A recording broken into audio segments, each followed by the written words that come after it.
नमो नमः बच्चों, स्वागत है आप लोगों का सायन एजुकेशन सर्विस लिमिटेड पे। चलिए नेक्स्ट प्रॉब्लम पे। A particle at end of spring execute simple harmonic motion with time period t1 while the corresponding period of another spring is t2. If two spring is connected in series then time period is capital T. ठीक, तो यहाँ पे बोल रहा है, क्या बोल रहा है कि एक स्प्रिंग है उसमें एक पार्टिकल को क्या कर दिया, अटैच करवाएं और उसका हम ऑसिलेट करवाएं तो उसका टाइम पीरियड क्या रहा, t1 रहा। तो मान लेते हैं इस स्प्रिंग का स्प्रिंग कांस्टेंट k1 था। ठीक, अब सेम पार्टिकल को अनदर स्प्रिंग से हम अटैच करवा दिए और फिर उसको ऑसिलेट करवाएं तो उसका टाइम पीरियड क्या रह गया, उसका टाइम पीरियड आपका t2 रह गया। तो ये अनदर स्प्रिंग है तो उसका स्प्रिंग कांस्टेंट k2 हो गया।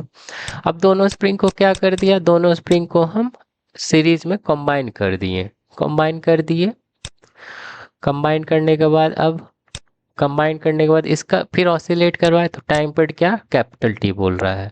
तो ये आपका k1, ये आपका k2।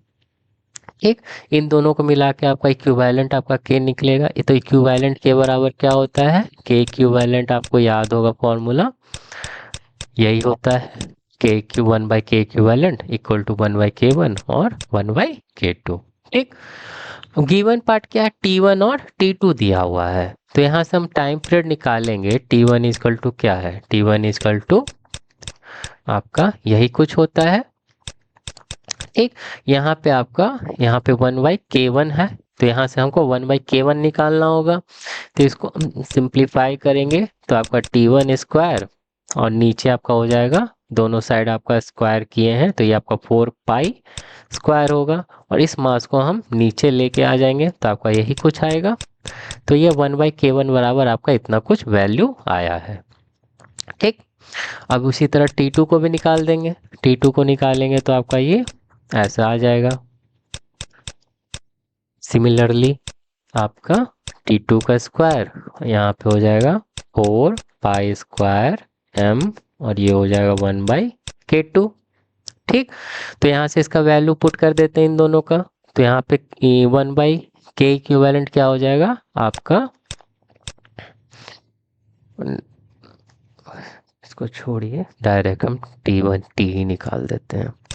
तो ये टी निकालेंगे तो यहाँ पे क्या होगा, 2 पाई रूट अंडर, मास तो आपको वही है, मास आपका सेम सेम पार्टिकल है। यहाँ पे आपका के इक्विवेलेंट, तो के इक्विवेलेंट है तो उसको हम कैसे लिख सकते हैं, मास हो गया divided by one by k equivalent. इसको कुछ इस तरह से हम लिख सकते हैं और के इक्विवेलेंट का वैल्यू क्या है, one by k one plus one by k two.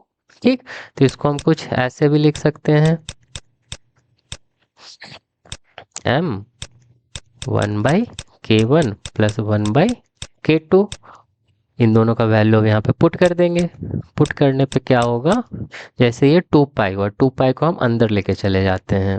ठीक, अंदर लेके चले जाएंगे ये आपका रूट के अंदर तो यह हो जाएगा 4 पाई स्क्वायर m और यहाँ से वन बाई के वन का वैल्यू कितना है, t one square divided by 4 pi square m plus ये आपका टी टू का स्क्वायर 4 पाई स्क्वायर m। यहाँ से जो कैंसिल हो रहा है कैंसिल कर देंगे, क्या क्या कैंसिल हो रहा है, यहाँ पे आपका 4 pi square m, 4 pi square और ये कॉमन निकाल देंगे तो आपका दोनों आपस में कैंसिल हो जाएगा। ये जो आपका रूट है, रूट को हम इक्वल टू के उस साइड लेके जाएंगे, इक्वल टू के इस साइड लेके जाएंगे तो क्या हो जाएगा आपका टी स्क्वायर हो जाएगा और ये इधर आपका क्या, टी वन स्क्वायर और ये आपका टी टू स्क्वायर है ना। तो ये आपका यही आंसर हो जाएगा सेकंड वाला। क्लियर होगा, तो मिलते हैं नेक्स्ट प्रॉब्लम में। अगर आप लोगों को मेरा पढ़ाया हुआ अच्छा लगा so do like and subscribe.